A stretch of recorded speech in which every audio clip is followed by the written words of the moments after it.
Hello there and welcome back to the CHAPS Guide.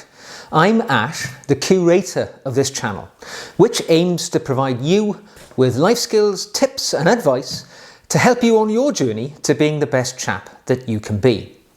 Now, one of the most difficult things for a stylish and effortlessly elegant chap is making sure that you're appropriately, traditionally but stylishly dressed whenever you undertake any sort of business trip or holiday or whatever, which involves packing up and taking your clothing away with you.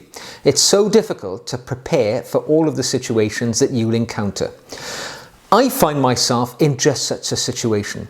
Tomorrow I'm flying off for a 4-day trip, some of which will be business, some of which will be total pleasure. And I'm only flying to the Netherlands, so I'm not flying too far.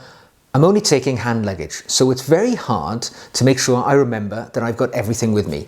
So today's video is just about packing, or the way I pack and get ready for a trip abroad. Now, it all starts with a very simple thing, and that is a list. I sit down at my desk with a pen and paper and I make a list of everything that I intend to take with me, taking into account a couple of key things. First of all, what do I intend to do when I'm at my destination? If it's purely holiday, that's quite easy. You're not taking formal clothes, or particularly formal, unless you're expecting to dine out in the evenings at high-end restaurants. Then you take that into account in your packing. But if it's business, well, then you've got to think about the business attire. So you're wearing a suit, or you're going to wear something else. What's the sort of general etiquette of the situation that you're going to find yourself in? And these are the difficult questions which you can plan for if you make a list in advance. Also, when you're making that list, one of the things you can do is do a bit of research into the weather. Now, I've looked ahead, it's December, I'm going to the Netherlands. The weather's not dissimilar to the UK, it's not that far away, but it's going to be dry. I can see from the forecast that it looks like I'm going to have a dry 4-day trip to Holland. And it does also look like it's going to be rather cold. So I need to take into account that it's not going to be wet, but it's going to be rather cold. So I can vector that into the things that I pack to take with me. And if you make a list, it means you won't forget things. Although, to be fair, if I do forget things, in this instance, I'm only traveling to a neighboring European country. Whatever I forget, I can nip out and buy it. If I forget a pair of trousers, I can nip out to the local Gap or some other store and pick up a pair of cheap trousers that are going to be quite adequate for the trip. So my list is ready and some of the clothes I'm taking are here. My starting point is the hand luggage, so I'm taking a pretty traditional nylon constructed spinner hand luggage, and I know I've used this many times, inexpensively purchased from Costco, nothing fancy, but it's rugged, it's tough. I know it's going to do the business for me. And what have I got in here? Well, my particular situation means that I am going to have one relatively important business meeting with a relatively senior representative of a government agency in the Netherlands. So it does involve formal dressing. However, that said, I don't really want to have to pack a suit. I really don't like packing suits in hand luggage. They never come through it without some form of creasing, and whatever you do, it never looks the same. And you end up having to send it in for dry cleaning when you come back. If I do need to wear a suit when I'm traveling to a business trip or something like that, my preferred method is to wear it on the aircraft, and then it's no different to being in the office for the day. You're just sitting down, standing up. It's not going to be heavily creased, or certainly not going to be as creased as it will be if you've got to force it into your suitcase. So there we are. So in my situation though, I do need a bit of formal dress. So I've decided to make the decision to take a blazer rather than a suit. I'm a big fan of the old blazer. I think the blazer is quite a useful addition to a gentleman's wardrobe. Particularly, this is a navy blue one. It's an all-wool blazer. It's not particularly cheap, but I've had it for a number of years. It's tried and tested when it comes to travel. I know it's not going to let me down. And paired with a nice pair of grey slacks, as I've got there, I can wear it out casually in the evening, should the occasion arise, if I need to go to a nice restaurant, Similarly, worn with a tie and a nice crisp shirt, it's going to look just as good as a suit when it comes to a business meeting. So how do I get my blazer to survive that aircraft hold in my, well, it's not going to be in the hold actually, it's going to be in hand luggage, but still it's going to be crushed up in my hand luggage. And one trick which I've found over the years is this. Right, so we get our blazer, we put our, and first of all I should say, think about your blazer and think about when you get there. So in this occasion, I've already put a pocket square in the pocket of the blazer. I know that's one thing I'm not going to forget, because the accessories are quite often the things which get left behind because the little things get overlooked. So I've already put pocket square in the pocket. One of the shirts I'm wearing, I know takes cufflinks. As a preference, I would prefer not to take cufflinks with me abroad. They end up getting lost, one thing or another. But on this occasion, one of the shirts I intend to wear with this blazer is a cufflink job. I've already gone ahead and popped those cufflinks into the little pocket within my suitcase, so there is no chance of me forgetting these chaps. I know where they are. Similarly, I often wear collar stays in the collars of my shirts. Extra spare pair of them in there, and I've already put a pair in the shirts which I'm taking with me which need collar stays. So back to the blazer. We get our blazer and we put our hand down the sleeve of one side of the blazer and we pull that entirely out. We pop the shoulder out as well, and now on the other side, right, what we do is we fold the blazer in half, or what I should say is we take that sleeve which is the right way out and then poke it down the sleeve which is now inside out. And in so doing, we will pull the blazer into a sort of half position. There we go. So the blazer has now been folded in half, if you can see that. One side is inside out, the other side is the correct way round, but it's the two sleeves are together already down there, and that makes it a lot easier to look after this blazer when it comes to packing. Now the other little tip I have to stop the blazer malforming and getting creases, what you do, I've already gone ahead and my things like my socks I've placed in a stuff bag. I've counted the number of socks that I'm taking with me. I know how many days I'm going to be there. There's no need to take 8 pairs of socks if I'm only going for 4 days. So I've got 4 pairs of socks. I'll be wearing a pair as well, so I've got coverage. There's a bit of redundancy there, but that little package now is quite a useful packing item. So within that stuff bag, which can be purchased anywhere relatively inexpensively, it's just a nylon bag, I can stick that down the sleeve of the blazer, and I can poke that down there, and that will help the sleeve remain structurally, or help its structural integrity, and that way it's not going to get creased.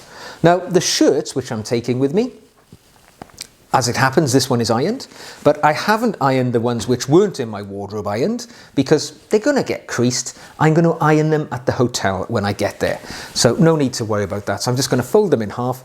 No shirt in my experience really survives the hand luggage test, so all I'm going to do is I'm going to roll it up, and I'm also going to use that to stuff the sleeve of my blazer. In fact, it'll take 2. This shirt here, totally unironed, and I'm just going to do exactly the same. I'm going to have to iron it when I get there, so it saves me ironing it. I've taken it straight out of the laundry, and it can go right in the bag, so there's no need to worry about ironing that until I get there. So already I can see that my sleeve is now fully packed with those pieces of my other clothing, and I'm going to place that inside the pocket, or one half, which is a zip-in half of my suitcase. Now with the other shirts, which unfortunately have been ironed, but I will be re-ironing them when I get there, I can also do a bit of folding on these fellas, and I can help use that to stuff inside the blazer, just so that the blazer is not under pressure and it is not going to get as heavily creased as it would otherwise find itself doing so. And now I've got all my formal items in one side of my suitcase, nicely packed in there. The blazer is therefore it's not going to get creased. It's got no sort of direct pressure on it, and the pressure that it does have when the case is closed up will be aided by the fact that those other items are now on the inside pressing against the pressure, so that the creases won't form, or those that do form won't be as aggressive. And that's all nice and tidy in there.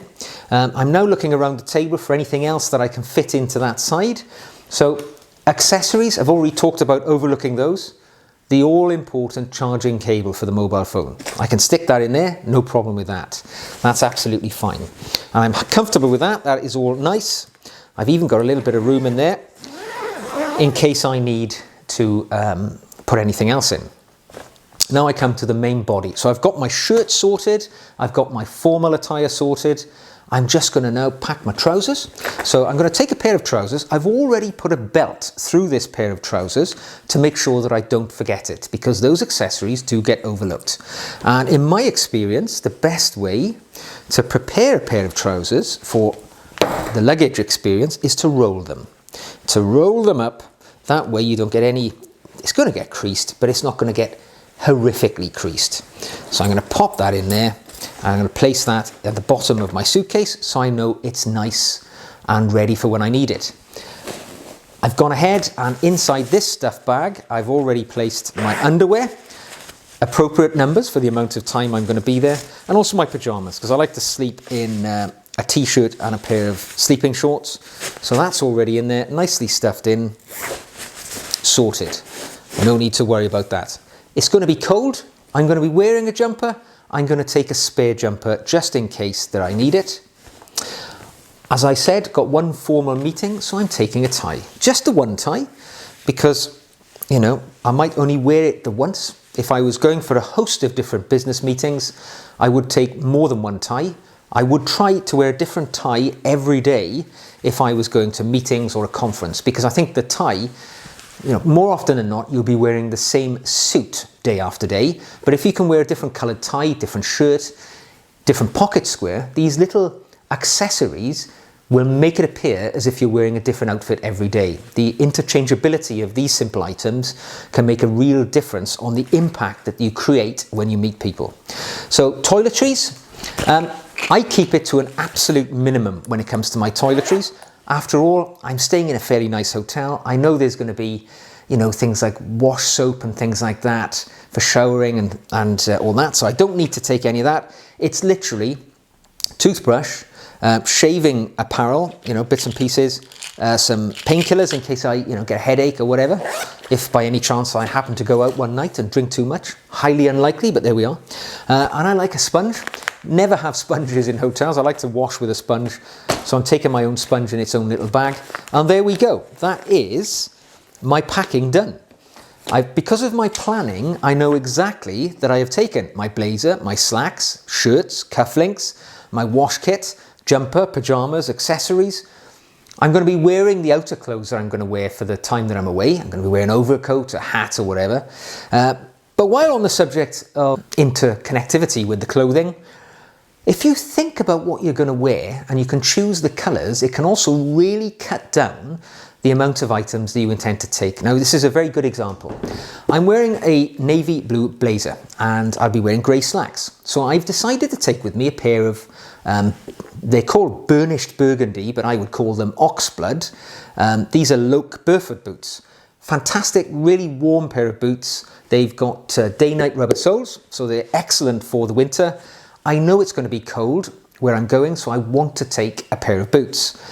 Taking a burgundy coloured boot means that it will be easily interchangeable with the grey slacks that I'm wearing, and I also intend to wear I tend to favour either grey or navy blue trousers day to day. So by taking just one pair of boots in a colour which I know will suit all of the different clothing that I intend to wear, it really cuts down on me having to take another pair of shoes, which is quite a lot of space actually in your luggage if you think about it.